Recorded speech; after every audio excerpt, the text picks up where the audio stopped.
welcome to my front garden tour. It's been pretty warm here, but I wanted to give everyone a look at how everything is going. Well, let's go take a look.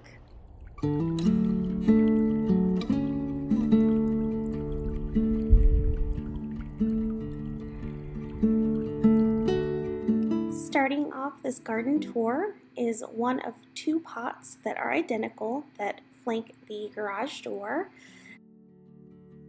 I've got Supertunia Vista Bubblegum. I've got some Maverick Apple Blossom geraniums. This is called a Sky Pencil Japanese holly, I believe. We actually put those in there for a Christmas arrangement, and I just really like the structure, so I left them in. And then we do have some apple blossom snapdragons that are just finished their blooms, and they're gonna start to kind of peter out here just because it's starting to get really hot. We're supposed to be 102 tomorrow, so that'll be very interesting to see how my plants do. And then I did have some creeping Jenny that is creeping. I do love that though. I kind of want to move that to the front. That was again from our winter planting, and it just kind of stayed, so I'm not mad at it. And then over here is the Star Jasmine Espalier. I love the structure, even though it's not blooming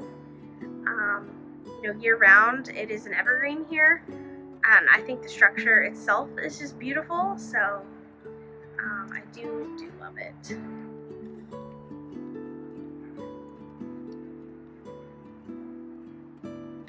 And I've got my Supertunia Mini Vista White, and then the Supertunia Royal Velvet. I think that looks really pretty. Time to fertilize them.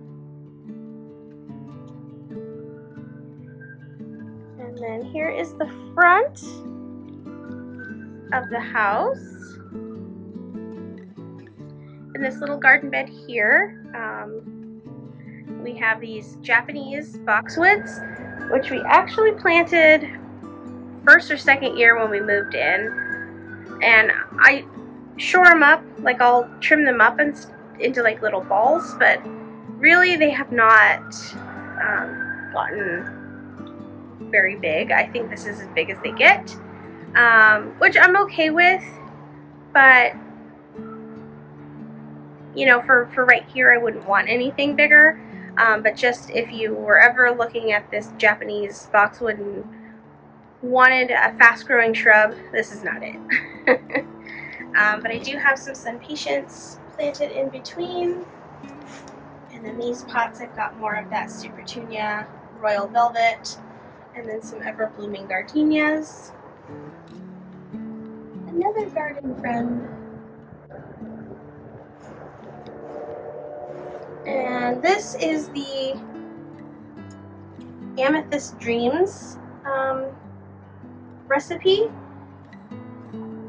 I do need to spray it because, again, the budworms have taken over.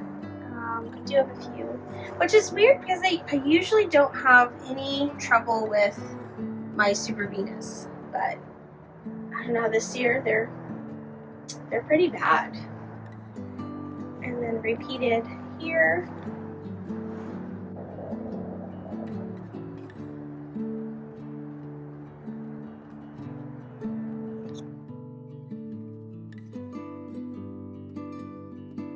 Over here I have that Fragrant Delight heliotrope.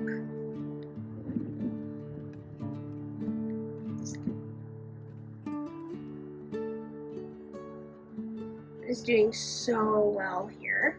And then this is a Buddleia that I, for whatever reason, I don't know why I didn't know that it was going to get this big, but it's pretty big.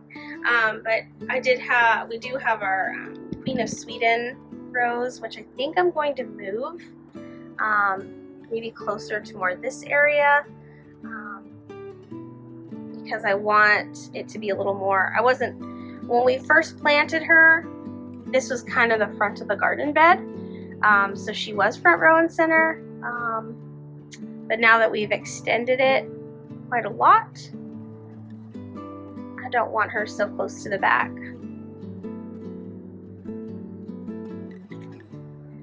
And this is the tree that started my love for the icy blue podocarpus.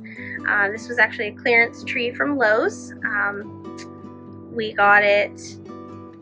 The root system wasn't very good, and it was bent, and so that little ornament there, that was pretty much the top of where it was, but it has grown so well. I just love these trees. And then over here, we've got Lady of Shalott. This is our first year with her. Planted her bare root, David Austin. Ugh, so pretty. I don't know why I waited so long to get her. I feel like I want her in the backyard as well.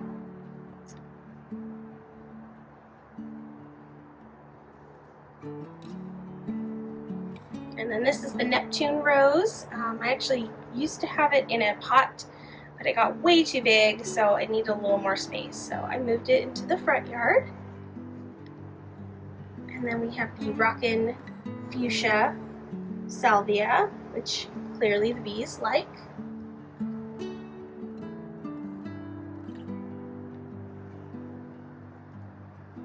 I don't even know where this white verbena came from. I don't know if I have no idea. This just showed up. So I do have the Supertunia Sparkling Rosé that I've had in here for a couple years, and I've just trimmed back and overwintered. And then these two randomly popped up. So I don't know. Did they sprout off of this? Is this the mother plant? These are the questions. I guess this is kind of, Mother Nature saying, you can't control everything. So it's kind of interesting. And that's not a real bunny, don't worry. And then this is our newest creation. We did the no-till method. I put cardboard down and then layers of compost, and it has done so well. This year, because we weren't sure what exactly we're going to plant here, I did all annuals. Well, I mean, sometimes annuals for us are perennial, but more or less just things that look pretty and that we can kind of get a feel for what we want here. And then these are the hanging baskets that I just planted up.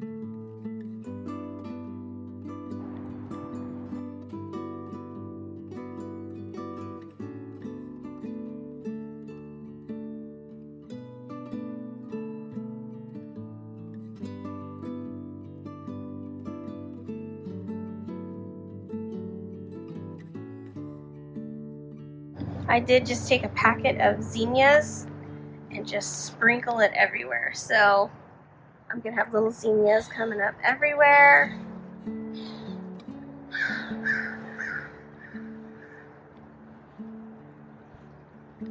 There's some there.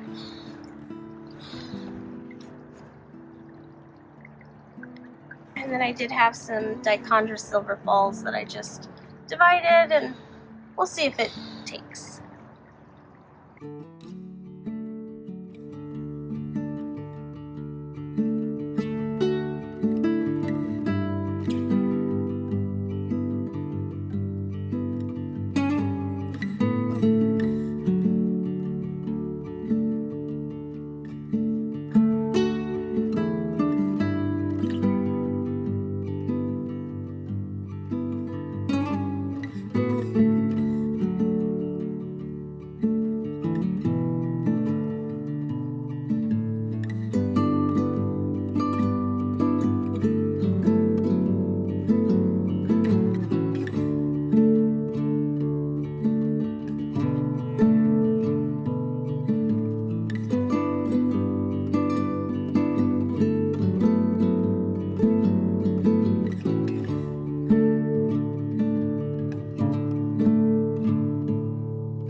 take a look at Tomato Alley.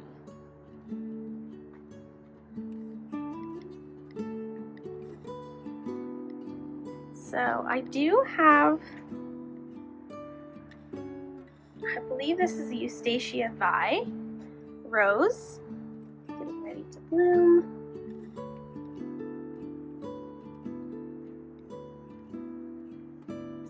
And I do have the other side. This is another Windermere, which I think it's getting sunburnt.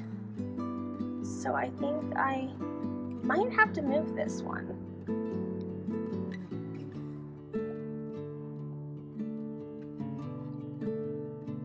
Tomatoes are doing so good. Each one has tomatoes on it.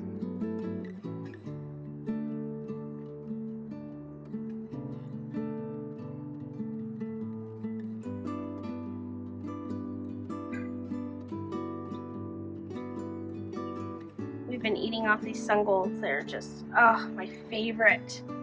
They're so, so good. And then I think I need to do some harvesting. Look at all these jalapenos. Oh my goodness. Oh, look at the bell pepper. Oh, it's so exciting. Little tiny one there. Little tiny one there. It's so exciting. These are going to be so cool. I'm so excited. These are the Cherokee Purple. I've tried to grow these 2 years in a row with no success, and I'm so excited.